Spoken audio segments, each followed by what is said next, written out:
for now.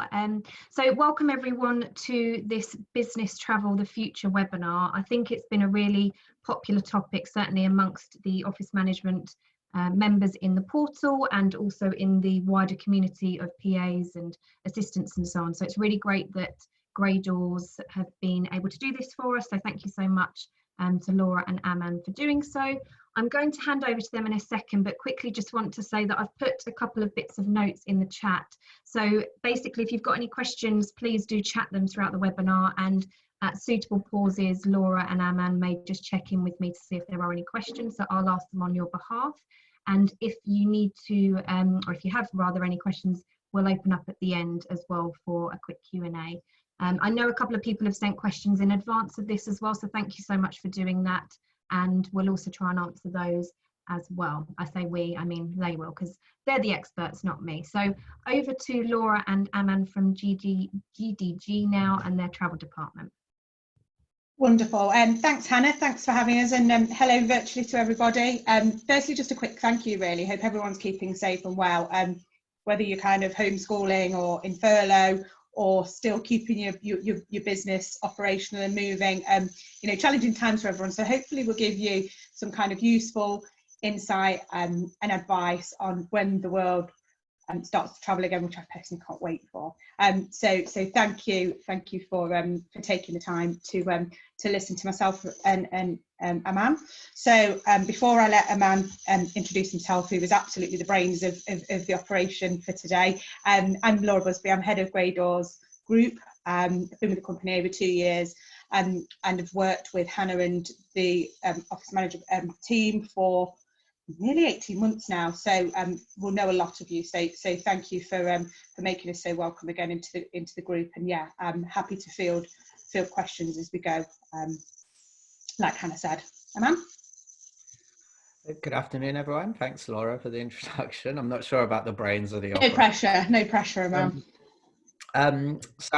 My name's Aman Prakami. I'm based in London, I've been in the industry as a business consultant, specifically in the corporate travel industry, for just shy of 15 years now. So most of my adult life has been tracking the industry, and what I do at Grey Doors is effectively is to put together industry insights with theory and make that into a practical solution for each of our clients. So that, yeah, I very much enjoy doing that role, and to carry on today and experience the ash cloud, 9/11, and yeah, I must say that this is on a different scale to any of those. Great, thanks, Aman. So kind of thought we'd just give you a little overview of the agenda and what we have in store today, and thank you for everyone that's asked questions pre the presentation, and we've weaved in all the questions into the presentation. So we'll kind of kick off with a quick intro into Grey Doors, who we are as a company, a little bit of history on us. Aman will then go in to talk about the current landscape, specifically with regards to business travel. We'll give you a quick insight into our business, so how a travel management company is kind of coping in these times, and how we're assisting our customers. We'll talk about the future and how we see business travel bouncing back, which it undoubtedly will. And I think the majority of the session will kind of spend on talking about future-proofing your own business travel programs. So yeah, we've got some great sides on that, and hopefully some really kind of practical and useful advice that you can take back to your companies and help shape your program, because no matter your reasons for business travel, you know, absolutely it will mean change. And I think probably just the agenda has been completely scoped with office managers in mind, as that's, and I know there's some other people on the call, and welcome to friends across the world from our radius partners. But yeah, if we can keep the questions as relevant to the target audience, which is our office managers, that would be super. So that's the agenda. We'll probably talk for about 40 minutes. As I say, we'll field questions as we go, but loads of time for kind of a more interactive question session at the end as well. A little bit about Grey Dawes. So we've been going nearly 100 years. We actually booked the first commercial air ticket from London to Cairo in 1927. So yeah, so our roots are very firmly based in the travel sector. We're a UK-based company. Our headquarters are in Colchester, and we have 8 further locations across the UK. We have been involved with the Inchcape Group since the late 60s, and are now a wholly owned business of the Inchcape family estates. What that means is we are the biggest independent travel management company in the UK, with a turnover just shy of 250 million. We've quite significant recent growth, both through a mixture of organic growth and winning some great new customers, some of which are on the line today, so hello, and also through a series of acquisitions from kind of smaller, like-minded travel management companies. Some names you might know on there, so the likes of Giles Travel, Amber Road in Manchester, CTM, formerly Chelsea Travel Management Football, who looked after the football club. We've been a part of the Radius Network, which is a global group of like-minded travel management companies that span 105 countries across the globe. I think we've got some of our Radius partners on the line. So again, hello to all of our partners across the globe. So what that gives the travel buyer is the opportunity to develop a global travel management framework under one contract that works for you on a global scale. Probably the last kind of key piece to mention on this is our CEO, a lady called Suzanne Horner. She took over as CEO in 2011. She quite recently got appointed the first ever female chair. Personally, I'm quite proud of that. We're quite a girl power strong company. First ever female chair of the Business Travel Association. So her seating in that place really helps steer and guide the innovation of our company, especially at a time like this when travel will undoubtedly change. That was a quick intro into our company. I'll hand over to Amanda to kind of talk about COVID-19 and the impact. So I won't spend too much time on this because I think it doesn't take a rocket science to work out, that this has had a detrimental impact on the travel industry. So presently 90% of the world's population in terms of people are under travel restrictions. They are easing. Currently, if I was to describe Europe, I would say we're in between the phases of mitigation and recovery. Whereas you can see as lockdowns easing in Italy, they're opening those up. We're not quite at that stage, but I think we'll hear more from Boris this weekend, and that should give us a steer forward. So this is very much relevant to the discussions that we're having today. It's 8 out of every 2 hotel rooms are closed off at the moment, are unoccupied. So you can see that 70% of the employees of the hotel and air sector have been furloughed, whereas if you look at it across industries, it's more like 50% at the moment. So you can see a higher impact to the travel and hospitality industries. So the one thing to note, as I said, this is a larger scale, the impact, than anything that we've seen potentially, since the Spanish flu, in terms of a global and prolonged issue. So adding the war in that, because we even worked during that period. So it's the impact in terms of financial numbers has been actually from an airline and hotel industry has been 14 times worse than what they experienced in 9/11. And if you can imagine, this is over a far more prolonged period. So we've seen forecasts, it's not come out yet, in terms of how the UK economy is expected to be hit. So it's around 7.2% reduction. So the key point behind that is, rather than throwing stats at you, is that post the pandemic, health issue, there's going to be a financial impact as a result of that. And there'll be phases and recoveries. And from that, we can actually learn more. And that's what I'm going to use as part of my analysis, because of course we've been through recessionary times before, as early as 2008. So we can look at that as a view of what's likely to come in future. Thanks, Aman.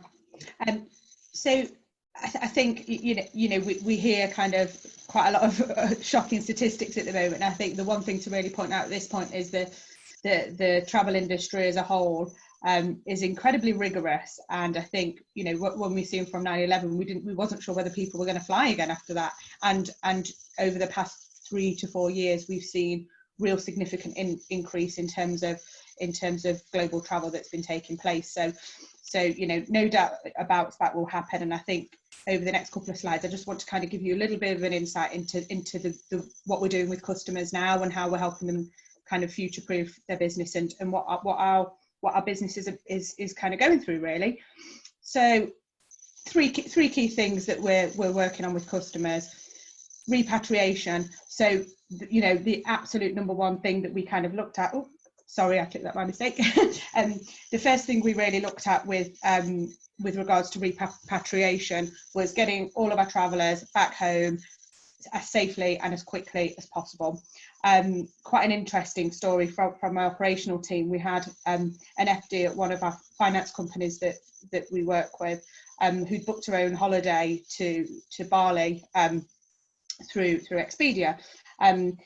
While she was away, she was really worried about getting home and called us even though we'd not made the booking. We noticed that the return leg from Bali, the Bali to Singapore leg of the flight was cancelled, but the Singapore to London flight was still going ahead. So we made sure that we rebooked another ticket for her and her husband from Bali to Singapore, to then get onto the final leg of the plane for the return journey home. So I think getting customers home, I think people have really started to see the value of a travel management company, because if you try speaking directly to suppliers at the moment, it's virtually impossible because of the volumes that they're dealing with. Whereas we've got direct lines into suppliers to be able to make those calls and move our customers around as quickly and as safely as possible. Refunds. So refunds has been a really, really interesting one. So when I say refunds, I think I'm also really talking about changes and cancellations as well. So a stat that really kind of blew my mind that came from our operational team is over the last 2 months, as a business, we've made 9,084 bookings, really low by normal standards, but still 9,084 bookings, of a mixture of requirements. We still have 12 customers travelling, from a company that's supporting Dyson to create breathing apparatus, to one of our customers, Lifeways, who supports vulnerable adults to lead independent lives. So there's still some travel going on. What's quite interesting though, although we've made 9,084 bookings, we've actually processed 10,182 changes. So the stat that gives you is for every booking, and obviously there's historic bookings and historic changes, but as an overall stat, for every booking that we make, each booking is needing 1.98 amount of changes on it. So the booking could have different segments to it, but that's a real quite fundamental stat for me, that and where whilst we're here to talk about travel generally, I think that is kind of a pitch as to why in the future, if you're not using a travel management company, it's really quite pivotal to do that, because understanding which parts of the world are open, which parts are closed, where's safe to travel, where isn't, how to get in touch with suppliers to push those refunds and changes is really, really critical. The final piece of what we've been talking to customers about day to day is returns. So what we're already starting to see is a lot of customers booking advanced tickets. So definitely in the finance world, we're seeing this a lot, is that there's some really, really good airfares at the moment for business class fully flexible, as an example. So a lot of those tickets and class of tickets that aren't usually available, they are becoming available at really, really good prices. So what we're finding with our customers that know they're going to travel, And it's, you know, customers that generally, broadly speaking, either make things or sell things, know that they're going to return and be travelling. So we've been booking quite a lot of tickets that, you know, fully flexible fares. So they've got those tickets and they can change them as many times as they want when the world returns. They've managed to secure some good fares. So that's kind of day to day, the kind of operational things that we're doing and how we're supporting our customers. But yeah, in all those scenarios, it's when our operational staff really come into their own in terms of advice and guidance on tickets and restrictions. Bigger picture, I think it's good to talk, and I think we are engaging really heavily with our entire supplier base. So I think every supplier has managed refunds, discounts very, very differently. So really getting a handle and driving suppliers to do the right thing by our customers, and talking and driving the industry as much as possible. That's been a key thing, as well as obviously regular interaction with our customers to really understand who's going to be travelling, what business travel there's likely to take place when they return, and how we can, you know, safeguard how that business travel takes place. Safeguarding our business. So I think the government's furlough scheme has obviously been a godsend. So we have around 300 employees. We furloughed around 240, which has been great because it's meant that we haven't had to let go of one single employee. We've got a workforce of 300 that's ready and raring to go and bounce back once the world starts travelling again. So that's been a really key piece for us. And probably the final piece in terms of safeguarding our business, it's debt collection. So that means, you know, ensuring that we've got payment plans in place with all of our customers with outstanding bills, but also that we process refunds from suppliers in a really timely way, so that doesn't affect our bottom line too much. And probably the final thing and the piece that I've really enjoyed being a part of so far is our technology roadmap development. So it's given our business time to just breathe and really look at what's next for us. So we have, as part of our technology roadmap, we have a project called Project Grapevine. So we're just at the final stages from securing government funding to work with Kingston University to really look at machine learning and how we can truly adopt machine learning into business travel, with the key being personalisation. So how that will kind of play out to the traveller in the real world was that from the minute you make your booking, we've got technology that is continually prompting what you'll need right through from when you return from your journey. So it's capturing each part of that process really in one centralised place.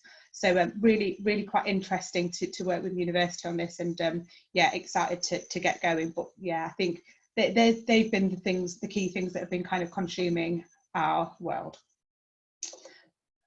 So Amand, back over to you.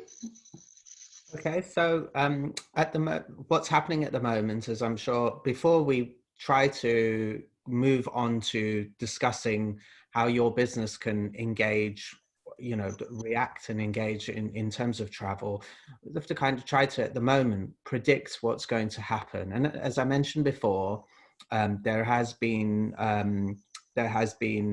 precedent set, although, you know, the word unprecedented has been used an awful lot at the moment, but there has been financial crises before that have had an impact on travel. So I'm going to use those. There are at the moment two schools of thought. So it depends on whether you're an optimist or a pessimist. So we'll start off with the, you know, glass half empty people.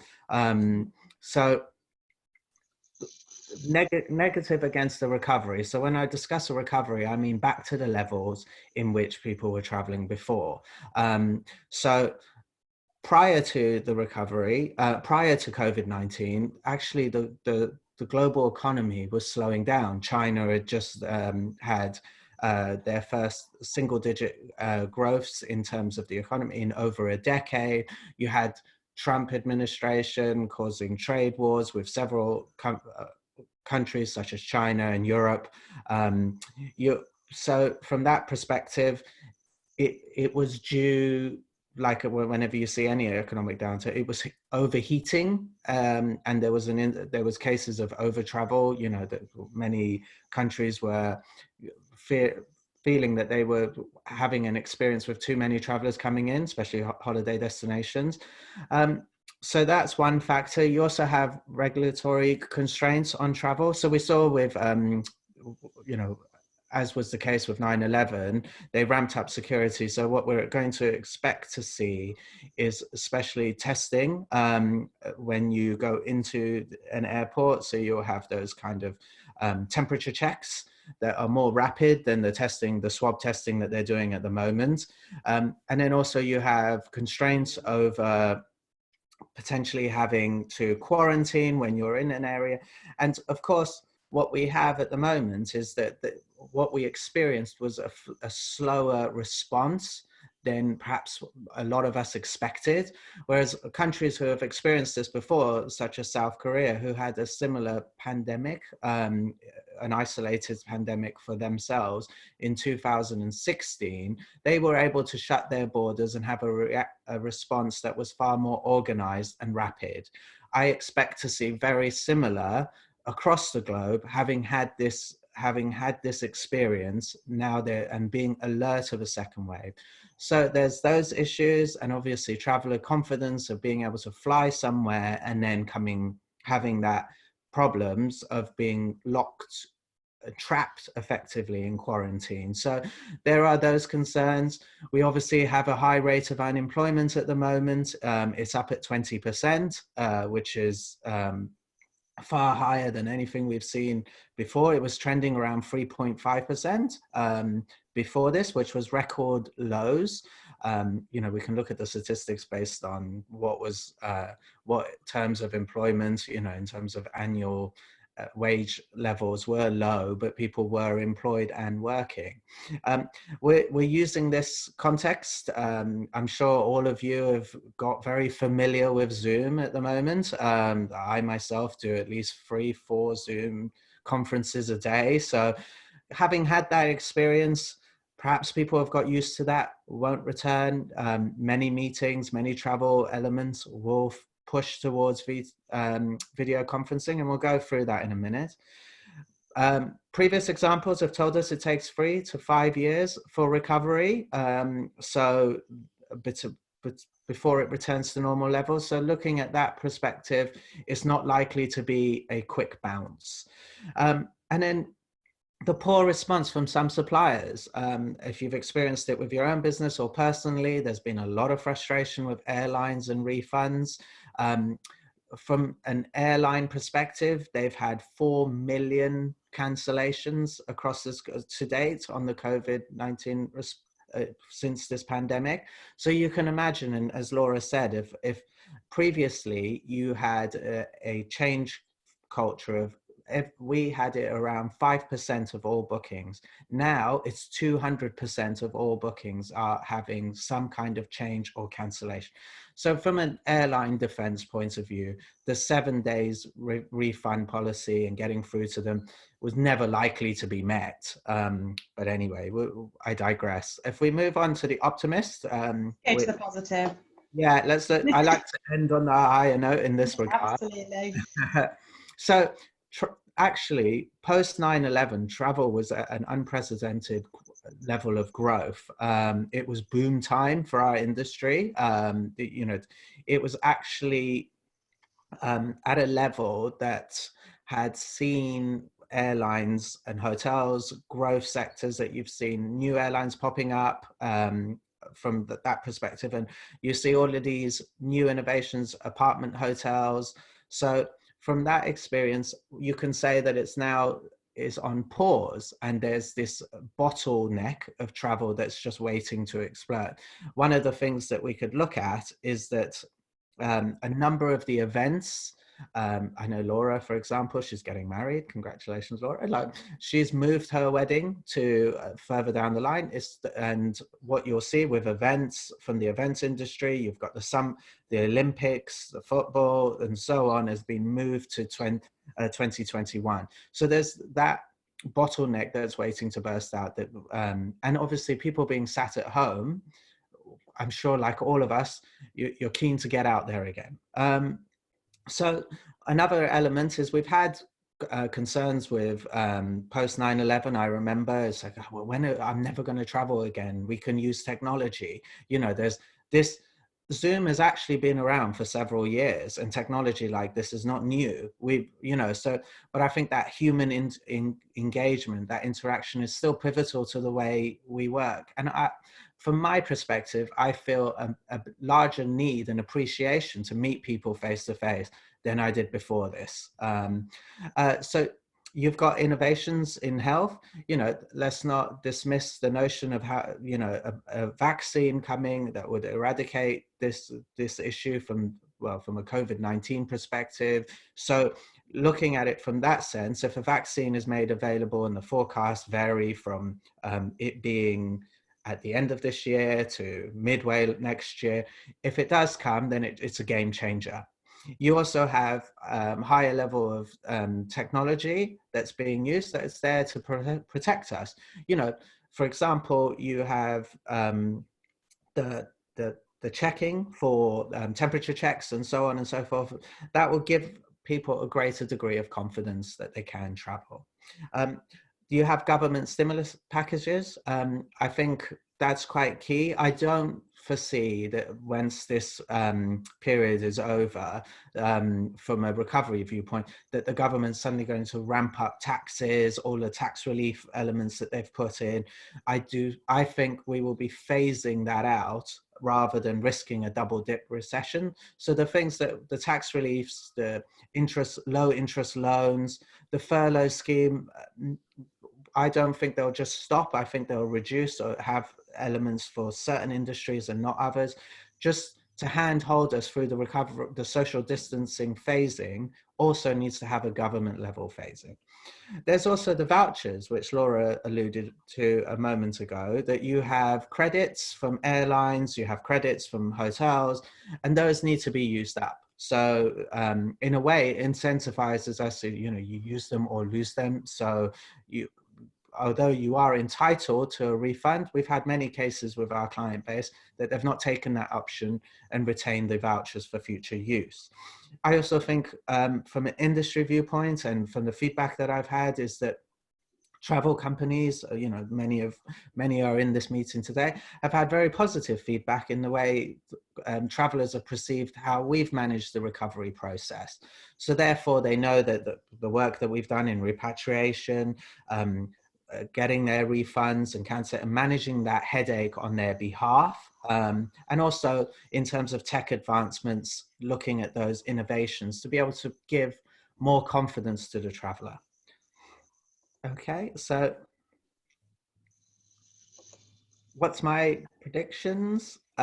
So looking at it, so those were the two schools of thoughts. My prediction personally is that there will be less suppliers coming out of this. We've already lost Flybe, Virgin Australia, that's another one that's gone. And then I'm not sure if you're aware, but Virgin Atlantic in the UK is very much struggling, and because this particular airlines, Virgin Atlantic, for example, was $5 billion in debt prior to COVID-19. They hadn't turned a profit in 7 years. So, and that's part of the reason why the government's been hesitant in terms of supporting Virgin, not just because Richard Branson lives in a tax haven. It's more in relation to why should we support a business that was failing anyway? And company that Delta owns 51% of 49%, should I say, and they've not supported their partner either. So there will be less airlines as a result of this. There'll be less hotels. So we will yet to see a bottoming out, which will happen in the next 12 to 18 months, where you will see that the number of suppliers will reduce. You will see, for example, even the number of suppliers, but within that, social distancing rules, you'll see, for example, that hotels, they're having a 24-hour cooling off period for rooms where they clean those out. Airbnb have gone a step further and done 72 hours. Airlines, the middle of the plane, the middle seats of the plane are being closed off as a temporary measure. But you see that all that's going to impact price because there's less availability. Then you see from a legislative viewpoint, there will be greater restrictions from some countries in terms of traveling. You've already seen France break away from the EU agreement, and they're now enforcing quarantine for all internal travel for 14 days. So you'll see that this will break up previous freedom of movements that have been experienced before. And obviously we may have tracking app technology. One thing that's not being discussed is that, yes, we'll have a tracking app in the UK, but what if I travel to China? Do I have to download their version? You know, so there's all of these things that are needing to take place. How does one feed into another? So we need to arm ourselves with more information. And that is where the traveler comes in. I believe in order for travel to take place, the traveler community is key. So they will be demanding a lot more information pre-trip. So the vetting process for travel will take a lot longer than it was before. So just to bear that in mind, I do think we'll see price decreases of around 30% in air and hotel for the next 12-month period. But after that, I do think it will go up considerably as a result of having less suppliers and a built-up level of demand for travel that's being pent up at the moment. But with events and all of those, and the availability of a vaccine, could see that spring up, and then it will take time for airlines and suppliers to respond to that. You can't build an airline, you can't build planes within a matter of days or hotel. So you're going to have too little supply and high demand, and that will cause prices to rocket, as I would see it. Thanks, Aman. I just want to check in. The last part of the session is going to be about tailored advice for you and your business. I just want to check in with Hannah to see if there are any questions at the minute that you want us to field. Yeah, so Monica's asked, do you see any airlines taking a lead in getting travellers moving again? She's wondering how she'll keep both the booking and her travellers safe when they resume business travel. So I think the first part of the question, if you want to answer, Aman, and then the second part will come in what I think what we're doing now. Is that about right, Aman?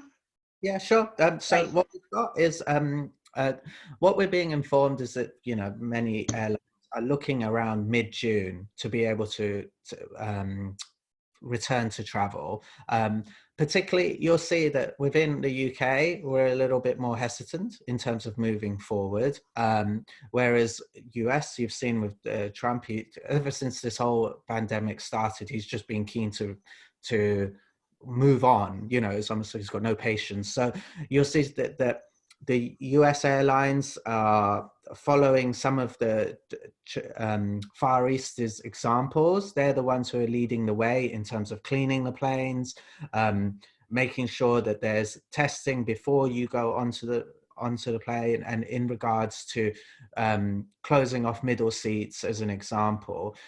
We've had some feedback from, you know, like you've seen that Ryanair not particularly keen on that model. To be honest, neither am I. I don't see why closing out a middle seat suddenly protects you. You're not even 2 meters away and you're still breathing the same recycled air. The other innovations, well, stipulations that have been taking place is mandatory wearing masks on board, and I think we'll see that. So in terms of leading the way, those are the kind of things that they're doing. Just more deeper clean on planes, having check-ins that are phased in terms of, so low touch, as much online check-ins as possible, but also as you board the plane, that will be checked in. You will be phased in, much like you see at your local Tesco's, you know, when only a certain amount are allowed to board at the same time. So those things like speedy boarding and you know, unallocated seating will not occur as a result of this, because there has to be control in what seats are allowed to go first. So yeah, we'll see those impacts. Great question, thank you. So advice for corporates as kind of the final piece of today. So I think before we return, 4 key things need to happen. The government need to tell us we can travel. Businesses need to feel confident to travel and send their staff out on the road again. We've got to have confidence in suppliers and really understand what each supplier is doing, you know, to mitigate any further spread. And travellers have got to feel confident. So when we speak to our customers, we kind of really talk and break down the conversation into those kind of 4 key components. So I'm going to just do a quick section on how to future-proof your programme and things that you might want to be thinking about. And then Aman will talk about what you can do in terms of policy. So future-proofing your programme. So I think absolute step number 1 is to engage with your senior stakeholders and your key travellers and really understand how they're feeling about travelling, what are their reservations, and just collating that internal data. What we do see is that from the customers that we work with, that companies in specific sectors tend to act in a certain way. So the finance world cannot wait to get back on the road and are future booking trips for 6 months in advance, whereas there's other sectors that maybe aren't quite as comfortable. So we do see that, but that engagement is really quite key, but you know, across your travellers and senior team. Review your travel policy. You know, this is where Aman works really closely with our customers, but I think gone are the days where a travel policy is kind of a you know, a massive document that sits on a desk in head office gathering dirt. You know, your travel policy should be ever evolving and continually changing in line with world events and how the world responds to COVID-19. So that travel policy review is really quite a key piece. So, you know, engaging with your HR team and again with those senior stakeholders to review your policy. And it's something we're absolutely, whether you're a customer with us or not, both myself and Aman are happy to have discussions in terms of policy redevelopment. I would go as far as to say every single business should be reviewing their travel policy at this time, because you know, business travel is a different entity. Source accurate information points. So there is stacks and stacks of information and data. We're personally customizing packages for our clients based on their frequent routes and their historical travel, and we map that to look at, you know, potential risk and potential issues. And we take our data from kind of 3 key places: the World Health Organization, the Oxford University's Research Centre, and the Business Travel Association. So ensure that wherever your information points are, that they're accurate, whether that's, you know, I think if that's with a travel management company, or you've got a risk management company or your insurance company, really just vet out those information points to ensure they're accurate. Advanced bookings, I think I've spoken about that before, but I think there's some really good fares out there. If you know that this trip's going to happen, and you can make bookings with some, you know, fully flexible tickets, then absolutely do it. It's a great time to negotiate deals. I would say, you know, speak with your travel company, speak with your suppliers, but now's the time to really look at negotiating deals. I think Aman's done quite a lot of work on pricing in terms of what are we going to see? Are we going to see some big drops in ticket prices? You know, room prices? And I think the answer is no. What we found after 9/11 is that a lot of suppliers significantly dropped their pricing and hence went out of business because they never really recovered and made up lost revenue. So we think that now is a good time to negotiate.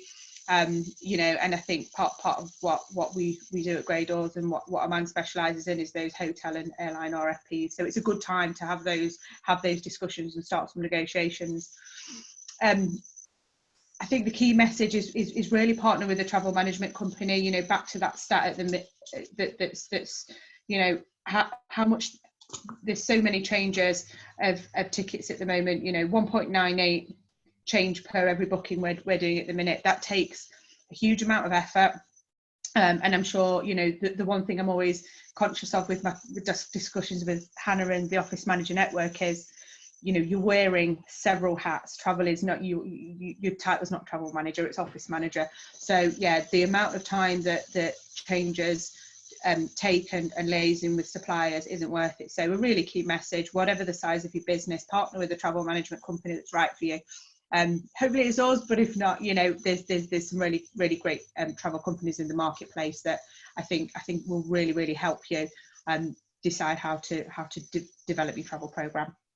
And then innovate finally. Amanda, do you want to talk a little bit about innovation and the kind of work that you've been doing? Sure. What we've got from an innovation point of view is that as I mentioned before, one of the key factors coming out of this is the threat of a second wave. So what we're doing is tracking for our clients is that we're looking at two things, is that tracking the number of new cases that are springing up in a particular area, that's daily, and then advising to them is that, okay, so this is potentially, for example, with Brazil, Singapore had a second wave. Brazil's, they're ignoring the wave altogether, and it's their design to be able to say, okay, so these are the number of new cases in this country yesterday. So therefore, if you're planning to travel, because at the moment that seems so far away, but once we do start traveling again, we will keep, until a vaccine's available, the threat of a second wave will be on everybody's minds, and therefore, although you can't completely guard yourself against risk, at least you can be able to arm yourself with information that if there is growth in cases in a population, then there is a risk that you will be stranded out there, and also there's a health risk, of course. So we want to make sure from an innovation viewpoint that we're providing that, because from a duty of care perspective, you have two responsibilities. Your employer has two responsibilities. The first one is to guard against controllable risk.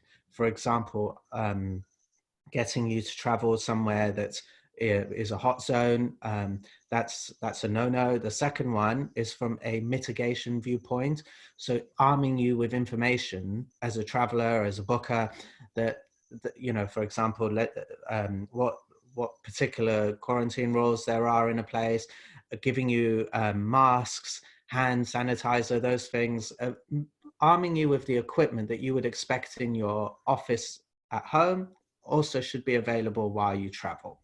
So innovations from that viewpoint is us providing information to be able to cater for those needs for our clients. And right. I think if we move on to the travel policy, which kind of leads into quite well, is that any good travel policy should consider the life cycle of a trip, so pre, during, and post journey. So the first side is pre. The work that we're doing, and this is the second part of the work with clients, is that once they start talking about recovery, as Laura mentioned, we need to be proactive, looking at speaking to suppliers and so on, is that what we need to do is look at where were we going last year? What's likely to be repeated this year? Who are our top travelers? And being able to look at it from a perspective of what kind of travel can we shift to VTC? What's necessary today? What's the legislations in those countries at the moment? Because social distancing is differing by country. Unfortunately, although this is a global pandemic, one thing is a bugbear of mine is that we're not joined up in terms of countries and how we're dealing with this. Even from an airport perspective, some Heathrow will have different rules than, potentially from, as you would see in LaGuardia or Chicago airport. So these are frustrations that you'll experience, that your travelers will need information on that's bespoke. So the first part is arming those informations. And as I say, being able to strategically plan the year ahead, have those conversations with suppliers to say, okay, we're cutting out this particular route. We're going to be going on this one. What is your guidance as an airline as to what our travelers need to have while they're traveling? Also understanding what those countries are advising once you're on board, once your land touchdown. So there's these things that you need to advise. So another thing is cash flow. That's key. That's the biggest message we've had throughout all of this, is that the reason why companies have gone under is not because they weren't successful or have revenues, it's because the money in the bank. So one of the things that we advise is to look at, do you have enough cash to be making advanced purchases, right? So there's a benefit to advanced purchases and there's a downside to it. Obviously, working with a TMC, you can use their credit facilities. It's a travel management company, sorry to use the acronym. You can, to have those in place is far more beneficial from a payment method viewpoint than paying it out yourself. So the other elements are an approval process. So I believe that, you know, and I encourage that nowadays what will be classed as essential travel will be far more scrutinized than it ever has been before. We're having a lot more meetings via VTC, and in a way it's caused us to rethink, oh, I can actually keep doing this. So so when you're having video conversations, it's causing the effect of, okay, so how many of these, particularly for internal meetings, do I need to travel out there? And also, do I need to be out there for so long? That's another side. Like previously, you may have a Saturday night stay over to try and save money. Can't see that happening anymore. I don't encourage that. You know, so you'll have those factors to discuss with your travelers, is to get in, get the meeting, get out, you know, so, and only if it's essential, and how many people travel at the same time, you know, because you could be faced under circumstances whereas previously, if you had a sales meeting, you took everybody to impress your client that you're important, that prospect, you're important to us, you know. So I've brought this person from IT, this person from account management, this person from this department, and so that's another thing I think that will be looked at and purged for the time being. You also have to look at suppliers. For example, on-road suppliers, actually your travelers have a duty of loyalty to the company's travel policy. Therefore, if they don't follow the travel policy while they're out there, they are actually liable themselves because you are setting rules that they must follow. So one thing is to make sure that your travel policy is well communicated and is signed and has been acknowledged and signed as an acceptance. The other part is that, for example, if I touch down in India, in Mumbai, then what supplier from a road transportation do I need to be taking to get me to my hotel that involves minimum touch points? So you would be planning this in advance, working out ground transportation, not just in terms of and which hotels that you feel most safe with, and engaging with those suppliers to identify what are their security practices today. I know that people look at ISO requirements, but we're looking at cleaning measures taking a far larger scale. I didn't know that unless it's 70% alcohol in your sanitizer, it's not worth the paper it's written on. So, like, you know, so we need to factor all of these in, and these are things that we are going to be demanding from our supplier, from our travel. For example, some airlines are not asking you to wear not mandating for you to wear a mask. The problem that a mask has, as we've all learned, is that if you have an infection, then you are protecting others while wearing the mask. You are greater protecting others.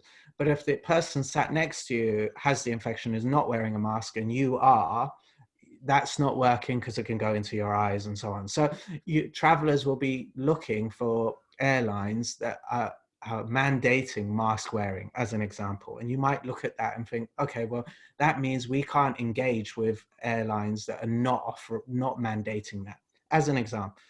You also want to look at your travel policy, travel profiles, far more scrutiny. Like I change my mobile phone on an annual basis, which, you know, to try to keep up with and sometimes that incurs changing my telephone number, changing my email contact details. It's absolutely critical that you have that information, and that during the trip, that there is a level of correspondence that you can have that actively engage. These days, I feel that people are a little bit more free in terms of being tracked and traced. But from a business perspective, you may want to, if they're not comfortable, you may want to engage with I don't know if you remember that during the ash cloud and various different crises, that Facebook had a thumbs up that I'm okay, you know, feature on their phones.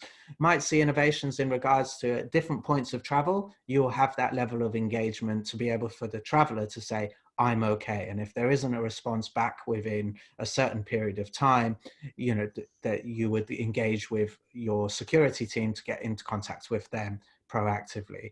You also have post-trip, when they return, is to look at, to communicate their well-being, to be able to examine, okay, how am I feeling? Because I need to protect myself, I need to protect my family, obviously, but I also need to protect my business. So if I'm not feeling well, having come back from a business trip, the expectation is that you do a self-exam in that sense, and if you're not feeling well, is to stay at home, don't come into the office. So there's all of these factors that a travel policy must stipulate, that is taking on a new level, and it will be far more regularly checked, because, as I say, legislation is changing all the time, and your travel policy will need to keep up with that. So borders are easing, you need to have that information. So there's all these factors that you need to keep into play, and this is why you should be working with and this isn't a sales pitch, I assure you, so you need to be working with experts in travel to be able to advise you of these changes, because it's our role to look into these. Thanks, Aman. And I think probably just one final little point that my head of account management shared with me yesterday.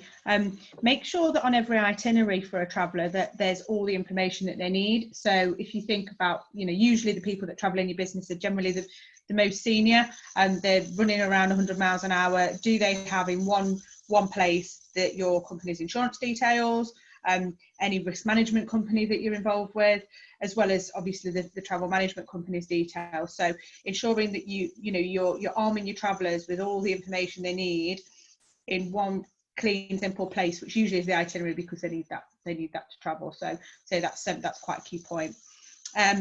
So kind of just in summary from us really is two key messages really. Travel will bounce back. How it will look over the foreseeable is kind of unclear and changes on a daily basis, but hopefully we've given you some indication and ideas of how we think it's going to bounce back. And you know, the biggest piece is now's the time to future-proof your program, and whatever you had in place before, I would say review it, look at it, and see how it plays out in the new world. And as a final offer from us, you know, thank you for listening.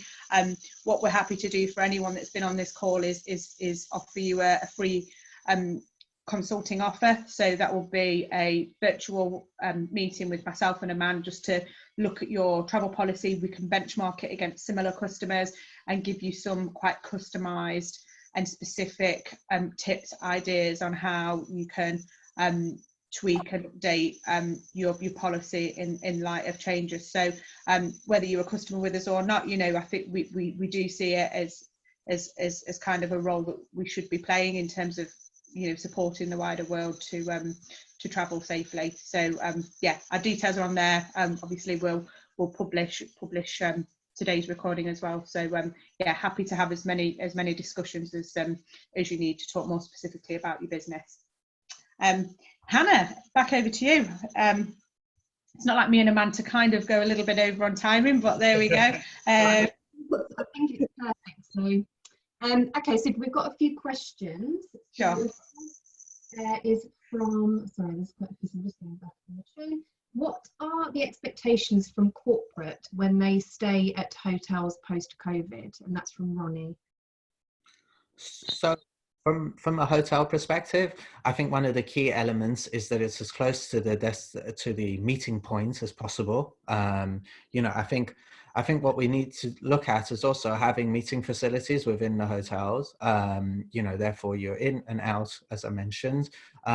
It also contains a service whereby it has included within it transportation to and from the airports, if an airport is used. From the hotel perspective, you also have a check-in facility that involves no touch. Some hotels have started to incorporate whereby you do all your booking and checking, much like an airline. You do that all in advance, and the room key will be in a locked cabinet that you pick up and you take. So you would be given a code, you type that in, you take your room key and you go upstairs. So you've not had to engage with anyone. That's to protect, because we also want to see them protect their employees, not just ourselves. Sorry, Amanda, one key point on this is, I think, because of the complexity of the travel industry as a whole, is that there is no global framework that every hotel has to follow. So this is why a really critical piece, if you're arranging travel for your business, is iron out what your travel policy is and what your expectations are. And a travel management company can source your hotel room, if that's what it is, but can source all of your supply chain in line with what your policy stipulates.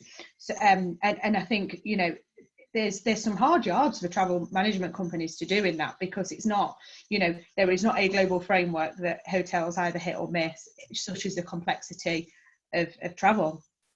You're also looking at, within the facilities, the things that we used to look at that when we traveled before was fitness centers and things, whereas now it's, the least amount of engagement in terms of how many people that you go in a lift, for example. You also look at takeaway food. It's these elements that people will look for when they're traveling, at least until a vaccine is found. So in a way, the less service and engagement. A cleaning service, a deep clean, it will be key. I've mentioned before that there's 24-hour cooling off period between one stay to the next. So those elements will be key, and those are the things we'll be asking for from a supplier perspective. And we're seeing that anyway. So it's not something that hotels are not responding to.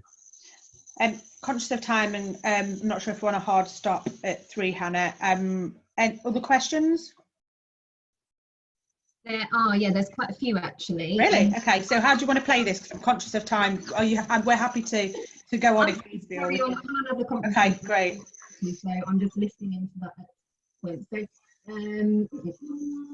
we have got one from Andy. He's keen to understand your view on the impact on mental health, both in policy and pre-trip checks, especially now with the additional anxiety around COVID. And in terms of timing, are you both okay to carry on? Yeah, we're fine. Yeah, mental health, key one, wellness. So actually, prior to COVID-19, this was becoming a bigger factor. So the thing with the mental health aspect as well, in terms of traveling, traveling is not going to be comfortable. If you look at it, I saw an image and I posted it on my LinkedIn of what Air Asia staff are wearing on their planes, and they look like something out of a lab, so if you can imagine the phasing, the queuing, the realities are that it's going to be from a perspective, there's not just going to be anxiety from the traveler, it's also going to be a lot of frustration, delays, from that perspective, and not engaging with the same level of interactions that you'll have with the service staff, which makes you feel comfortable, makes you happy, but those things will deteriorate.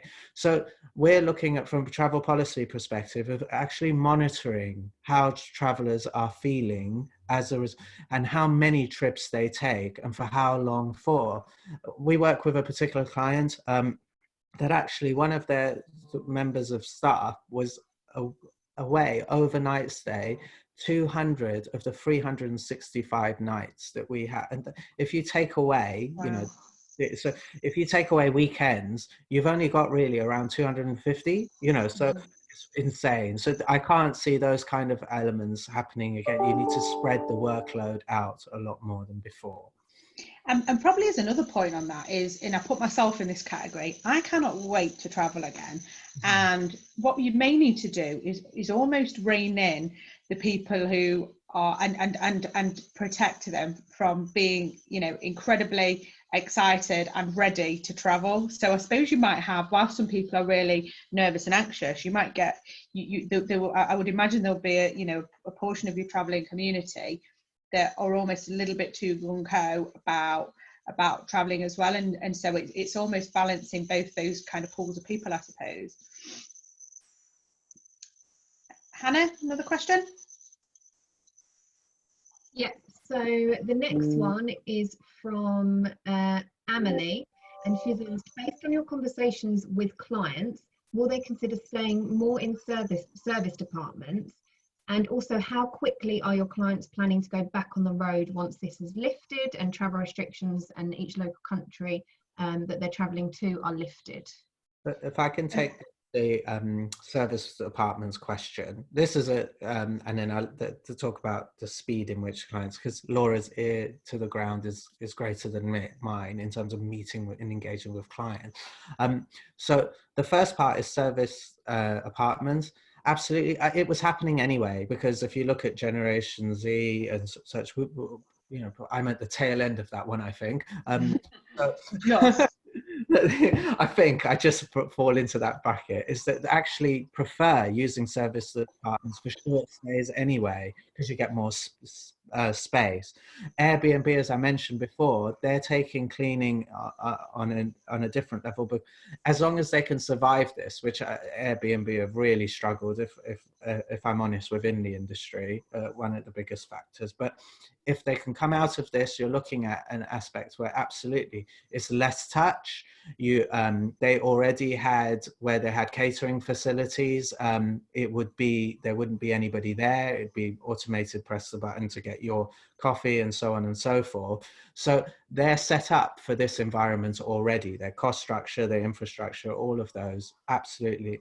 But we've been taking their content on our tour for several years. And I see many of the traditional travelers being pushed to use service apartments, and you know, once you do it 2 or 3 times, I think many people enjoy it, actually.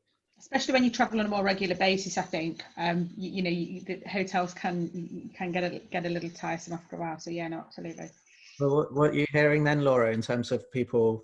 Well, I think the biggest piece will be, you know, what we see across a lot of the traveling community is this concept of leisure, so business travel mixed with a leisure trip.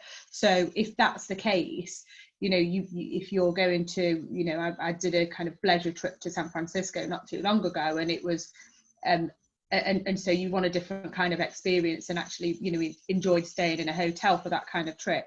But you know, when I go to our head office in Colchester, which I do a couple of times a month, actually I just want to get to my room. I'm actually quite happy to cook for myself, and I just want to do some work, and I literally get there, I eat, I go to sleep, and I go to work. And so when you've got those trips that aren't quite as sexy and exciting, I think you know, apartments are a really nice home from home. So I think that's what we see for the real road warriors. Yeah, we see a big uptake in that. Yeah, and I from the perspective of just how rapidly travel will ramp up, I think, you know, we need to be realistic that it's not going to be a V shape. Okay, the crash, then straight back to recovery. I do think that until a vaccine is found and travel restrictions and there's going to be a slower ramp up phase. But you know, I do feel that in 12 months' time, you know, fingers crossed, we have a vaccine as well, but that permitting, there's so many bottled, as I mentioned before, so much bottled travel that needs to come out, and we'll see that. You know, I think in 12 months, I would say we'll see a greater level of recovery. Mm-hmm. Because it's at the bottom, you know, so it needs to go up quickly. It's easy to get percentage points when you're right at the bottom. Okay, thank you. I think the next one is from Ronnie again. So from conversations with clients, what destinations are they showing interest in travelling to? I think so we've kind of talked about the probably our finance clients probably being the most desperate to really travel and get on the road, alongside our clients that are still traveling because they're doing key workers. So I think we'll see the domestic market pick up the quickest. You know, we're already seeing, we've got 12 clients that are traveling quite extensively in and around the UK at the minute, doing things like cabling to make sure internet services working for people, you know, to Waits Construction Company, you know, still there's some building going on. So the domestic market we see will pick up first. And I think followed, when I look at the finance market, we see the States. I think if we look at some of our largest finance clients, they do most of their trade and most of their business over in the States.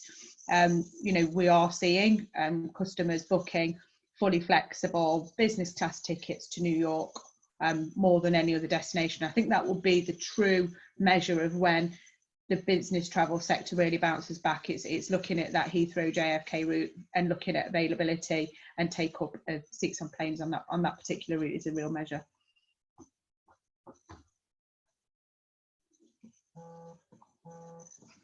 Thank you. Sorry, I left my phone on, my mic on mute.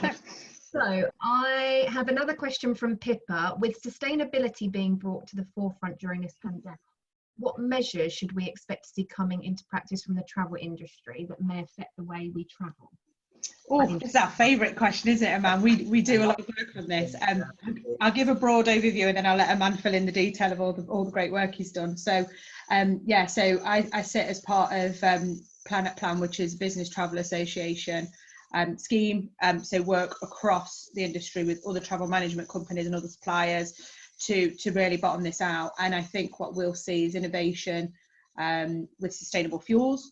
And I think if I look at what we're doing as a company, the Intricate family, our owners, have provided segments of their land on the Glenap estate in Scotland, in which we're developing a carbon offsetting programme based in Scotland. So we're trying to, I think what we're trying to do as a business is really customise a sustainability strategy that our clients can see. You know, we'll have a drone that shows the marshland being developed and trees being planted that offsets the emissions that they've undergone on their trip. So I think what we'll see is much more at a top level, much more research into and innovation into sustainable fuel strategies. And I think at local level, customers are going to want to see it and touch it, and we can kind of see. You know, there's some really cool things on YouTube at the minute in terms of the recovery of some of our major cities from not being filled with pollution. But I think the airlines get a really hard time of it. If we look at some stats, which I'm sure Aman will give, road pollution overall is much more damaging than overall air pollution. But yeah, I do feel a little bit protective of airlines on that one. Aman? Yeah, agreed. One thing is that airlines were at the forefront of developing biofuels already, so they're investing most heavily in it. So the one complication behind all of this is that fewer people will be traveling, so there's less money from a airline perspective, at least initially. You also have the oil prices are at the record lows, so the desire to save money from flying, you know, from cutting fuel costs from an airline perspective is not as high. They're going to be using their planes for longer than they were before. You're looking at the 747 as an example. I don't want to get too complicated, but that's a very old plane. It's about 10 years old, but it's because there's going to be less people on the plane initially. You're already seeing a trend towards those particular planes being used. But I don't foresee that, as I say, post 12 months, that will be very much back on the agenda. And so from a sustainability viewpoint, cutting costs, as we start to travel again, those oil prices will go up. We get back on the cars, we get back on planes, and so on and so forth. So it's a short-term issue for airlines. So they will be going back towards creating that. And we work very closely, as Laura said, in tracking carbon emissions, and it's on all. It remains an item on the agenda for as long as it remains on your business agenda, it will remain on an airline's agenda. So when they secure RFPs, they need to be looking at having carbon offsetting and carbon minimizing. Any other questions, Hannah? Okay, yeah. So I think we've just got one question left from Emily, who's left, but she's going to look at the recording after. Okay. So she said, what would you like suppliers, hotel, car hire, airlines, etc., to do to help you now, in addition to assisting with rebooking, cancellations and refunds? If I could just take, from a supplier perspective, I want them to join up and have a standard process. That would be key. Mm-hmm. So from that perspective, hotel groups, we are, hotel groups, airlines, we are part of the BTA as a Business Travel Association, and we're leading conversations with suppliers to have this in place to give that traveler confidence. Airports, another part of it is that they're pushing more screening measures and demands from airlines. So that's good to see. And we need to see more of that. So what I would say is consistency and having it available to us, the information available, the innovations that they're putting out there, is to provide it to us so we can communicate that to our client. Those are the two biggest factors. Great. Laura, anything from you? That you summed that up perfectly. Is that all the questions then, Hannah? I think that's everything. Yeah, every one I believe has been answered, unless anyone wants to unmute and ask any other questions at all. No. Okay, perfect. Well, I've just chatted so that we will be sharing this recording, so we'll upload it as soon as possible and send it round, and it will also be loaded onto the office management portal along with the slides. So Laura and Aman's details are there, and you can get in touch with them at any time. I'll also copy them in on the email that I send round. So if you have any questions, and as they said, they're happy to speak to anyone, client or not, to help advise them through this period. So do get in touch, and thank you so much for joining, and thank you Laura and Aman for presenting. I think that was really, really useful, and everyone certainly seems to have enjoyed it and found that helpful. So thank you. Thank you so much. Take care, everyone. Stay safe. Bye, everyone. Bye.